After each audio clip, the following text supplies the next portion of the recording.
You are listening to an Elia Sword podcast. Episode 2.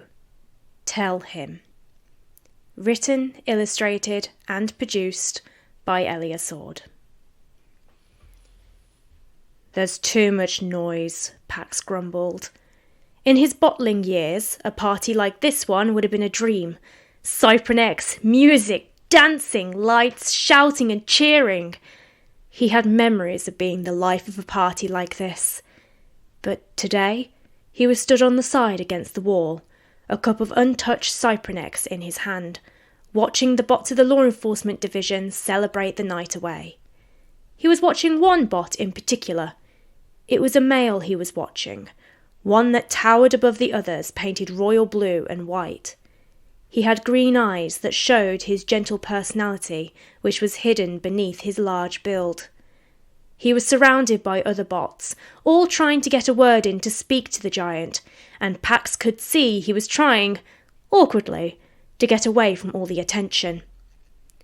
That was Magnus, the head of the law enforcement division here in Acrahelm.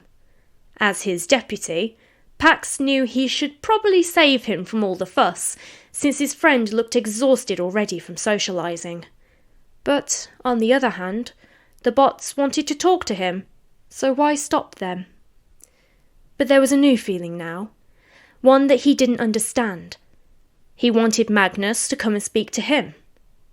Only him.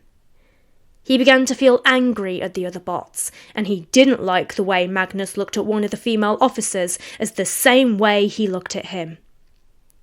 Pax couldn't stand this feeling every time it flared up. He wondered for a moment if he should seek Spark's advice on the matter, but he immediately dismissed the idea as he had done so 100 times before. No one needed to know about this. Eventually, he gave in to the feeling and went to save his friend from the crowd, pushing his way through until he eventually reached him and tugged on his arm. "Magnus, I need to speak with you! Urgently!"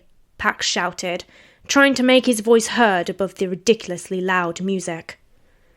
Magnus nodded and dismissed himself from the crowd, who all had disappointed looks on their faces as they dispersed. The female bot, whom Magnus had been looking at, smiled and waved at him, to which he waved back with a sheepish look on his face. Pax glared at her and tugged harder at Magnus's arm before he could stop himself. "Come on!" he snapped.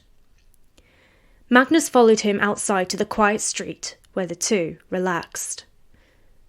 "Thank you, Pax," said Magnus. "No problem." The large bot looked at his forearm, where a red light had lit up.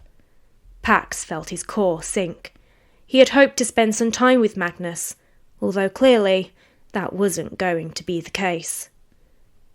"You should go home and recharge for tomorrow. I'll cover for you," he said.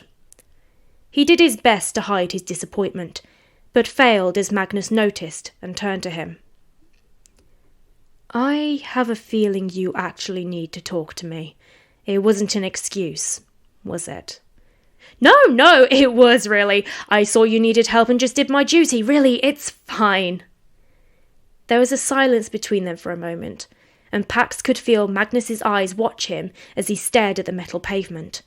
The only sound was the music that came from inside. "Why don't you come over and we can have some drinks?" said Magnus after a while. "You don't have drinks.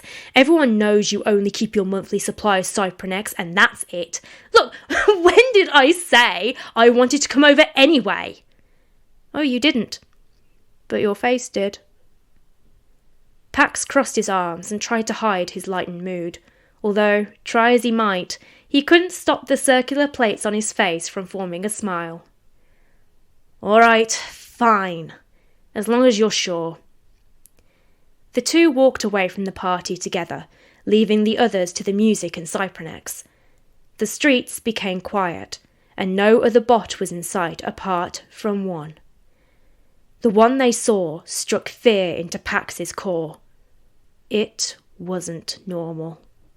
It jerked as it walked, the large eyes a jet black. Its head was shaped like an old organic creature with long ears that stood upon its head, supported by an unnaturally long neck. Its wires and mechanisms were on show where the casing was missing on its right arm and left leg. Its name was Senator Zero, and it was the one bot in Acrahelm that made Pax shudder. As it walked past them, bowing its head in greeting, Pax saw it look at him with knowing eyes. He then heard a distorted voice over his comlink. "Tell him, because soon it will be too late."